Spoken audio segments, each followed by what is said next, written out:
Willie Sandry, the Thoughtful Upholsterer, with you, and I'll quickly show you how to thread up your Consew 339RB-4. That's a double needle walking foot machine, so a little bit more to it than threading a typical industrial machine, but once you see it done once, it's not too bad. I'll go over the upper thread path, how to insert the bobbin, and then finally how to adjust your thread tensions. To help us keep track of things, we'll use this lime green color for the left needle and red thread for the right needle. For the most part, the left and right threads have a distinct thread path. They have their own tension discs, but they share a single thread controller that just has an extra groove in it for that second thread. I'm going to pop this needle guard off just so you can see the thread path a little better, but normally this wouldn't be in your way. We're going to start with the left thread, go up through the eyelet of your thread stand and down towards the machine. Hit that left thread guide from front to back, come over the top of the guide and come out through this little tube, just like that. Head through the vertical 3-hole guide. You can hit that twice from right to left, kind of like a barber pole. With your presser foot lifted, go around and between those tension discs. And on this double needle walking foot, you can actually go up and around that little pin too. I don't normally advise doing that, but on this one it actually helps keep the threads sorted. And then we're going to take the back slot on that shared thread controller and just go ahead and hold your thread back and lift that up until it clicks in place. Hit the right side of that double thread guide on our way up, and we'll take the top hole on the take-up arm and thread that from right to left. Back down through the double thread guide and another guide on the face of the machine. Hit the left guide in the needle bar clamp and head down towards the needle. Now the needles are oriented a little bit differently on a double needle machine. The scarf of the left needle faces left.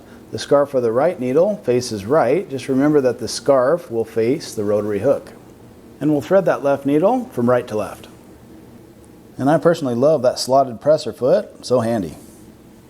The red thread will be for the right needle. We'll go front to back, over the top and out the hole, and that just helps to work any memory out of your thread. This time feed the horizontal 3-hole guide top to bottom 2 times like a barber pole. And from there you'll go straight down between the tension discs. And again up around that little pin before coming back down, and you'll pick the outside slot on the shared thread controller. Hold your thread back somewhere from up above. Lift up the thread until it clicks in. And you're in familiar territory as you head up through the right side of the double thread guide. Now use the lower hole on the take-up arm and pass that right to left. Back down through that double thread guide, open guide on the face of the machine, and then we're going to hit the right side of that needle clamp thread guide. Sometimes a little pair of tweezers will help you since there's a little more going on with this machine. Now we want to thread that right needle from left to right. The bobbin needs to unspool counterclockwise, so make sure it's in that orientation before you drop it in. Secure the latch and then come through this little anti-backlash slot and head over this way behind the triangular projection on the bobbin case, just so that the thread is under the tension tab. The right bobbin also needs to unspool counterclockwise, so just drop that in place and secure the latch. Pass the thread through that anti-backlash slot and around past the triangular tab, just like that, and you're ready to pull up the lower thread. Initially, I like a bobbin tension that feels like about twice the resistance of a spool of dental floss, and if you need to adjust that, the screw is just here. Turn that screw clockwise about a quarter turn at a time for more bobbin tension. Pay attention now, this might just be the coolest thing you see all day. Hold your threads back loosely and you'll see both threads come up at once.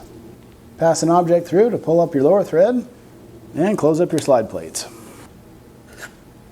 Hold back your threads and sew off a sample to see if you're in the right ballpark for your upper thread tension.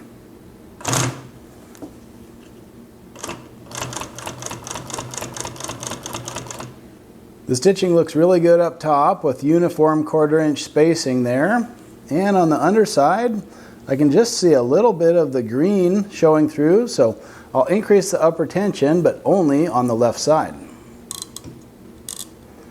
For that, I'll adjust about a half turn at a time clockwise and retest.